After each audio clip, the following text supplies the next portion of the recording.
This is an article on main lesson book format through the grades, and again, I do not have a reference, I'm sorry. It's from online also. Main lesson book page format throughout the grades. The first task is to come up with a system that the students will use throughout the year to set up and complete the page. The routine and layout that you use will depend on the grade and may vary between individual students. The goal is to give them a structure that will help them to keep their writing clear. Grade 1, upper and lower case letters.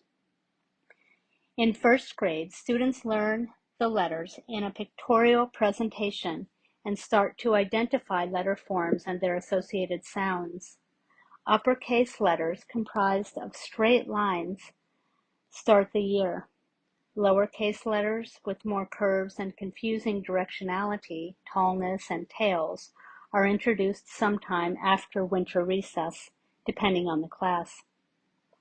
For several consonant letters, students make a guided drawing with the letter of focus hidden within and a guided letter page that includes the capital letter, the lowercase letter written in later, and a word from the story that begins with that letter.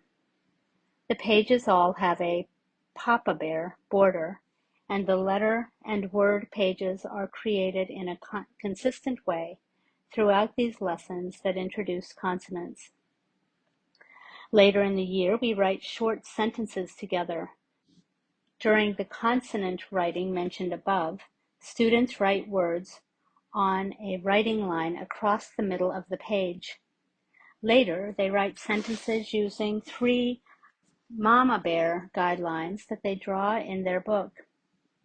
Use a consistent series of lines to assist in proper placement and proportion of written letters.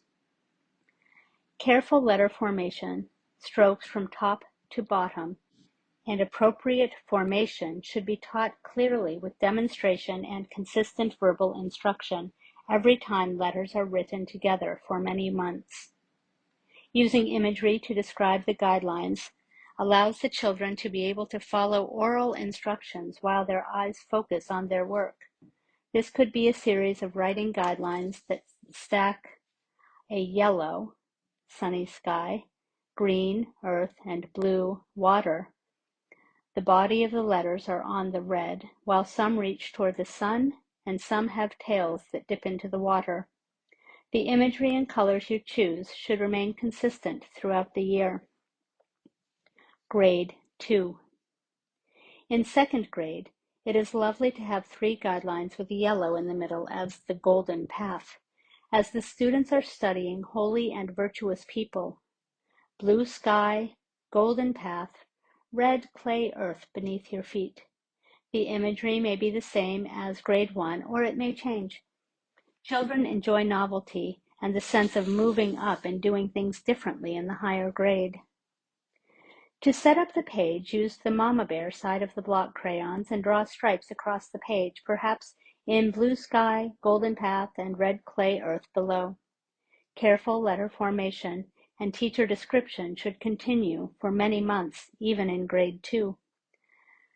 The colored guidelines help lowercase letters to stay in the earth area, while capitals reach up into the sky.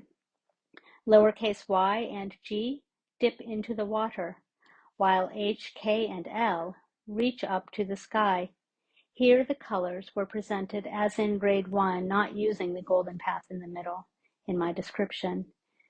In first and second grade writing, it can help to use a practice book with lines to proportion letters properly, the kind with upper and lower solid lines and a dashed line across the middle. Grade 3. Alternating colors towards the end of grade 2 and moving into grade 3. Students can be writing so much that the writing takes too much space using 3 guidelines. Now students can be taught to use 2 alternating lines, one for the writing and one as line spacing. Third graders don't generally need instruction about how to form letters. They usually do not need the dotted center line anymore. Keeping writing short in the beginning can build confidence and stamina in grade 3. Often cursive writing is introduced this year, as are fountain pens. In about November, weekly dictation may be written on the board in cursive and copied into main lesson books in cursive. It is easier to copy cursive at first than to have to produce it. You may want to practice the cursive writing on primary paper with a dashed middle line. Grade 4. In 4th grade, each writing page can be set up with a one-line colored pencil border. Some teachers make a darkly lined page to slide underneath the writing page to allow writing lines to show through the page being written on. Experiment to see if the liner you create is bold enough to see through the thickness of your main lesson book paper. Also, try writing on them yourself with the same pencils or pens that students will use to see if they are a good size for student writing. Borders. This is also in grade 4. Though I know that many teachers encourage students to create beautiful ornate borders, I prefer that my students keep it simple for writing pages. A colleague once mentioned that when you allow that free-for-all creativity in the borders, kids go a little over the top and it brings out astrality. I have certainly observed this in students' borders getting crazy busy with flowers, rainbows, hearts, and forest animals. Of course, I give them a chance to do this kind of free drawing on occasion, but it is with a lot of intention and not in their main lesson books.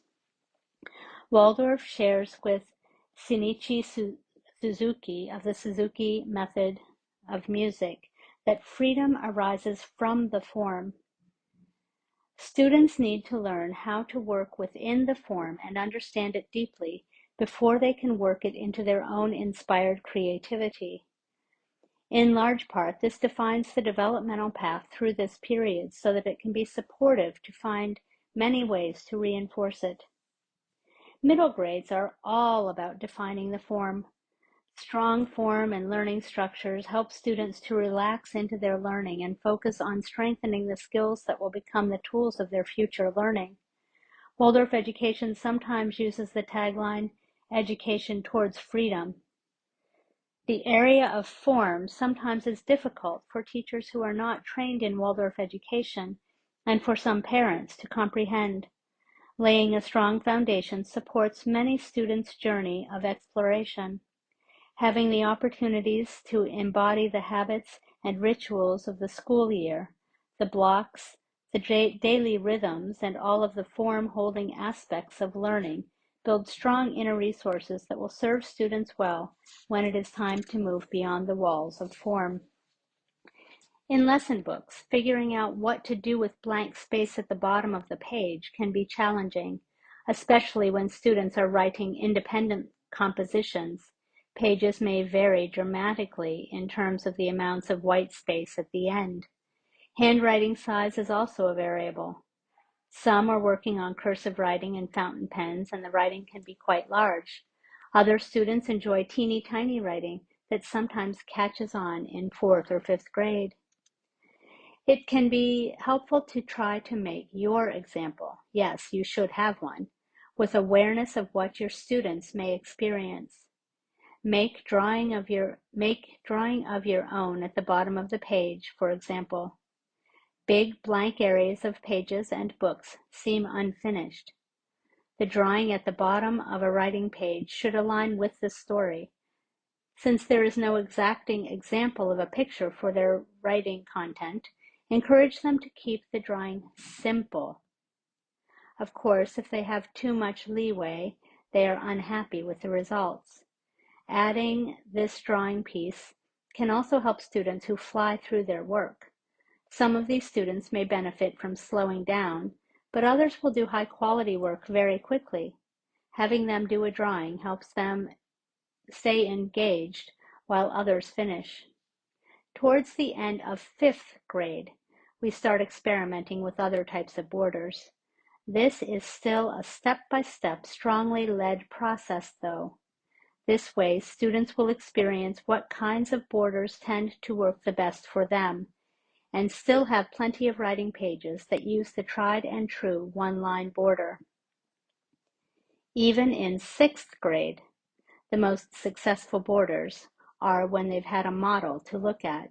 So try to do an example for every page through 6th grade. Some teachers consider 6th grade to be the last year requiring super strong form years. 6th graders need a lot of structure, even though they seem ready for more freedom. By 7th grade, they are ready for much more independence and creativity. An early block of 7th grade is often the Renaissance. This is a wonderful time to encourage creative artistic thinking. Main lesson book entries may be a combination of writing and drawing, and students will see how drawings can enhance their writing, and vice versa.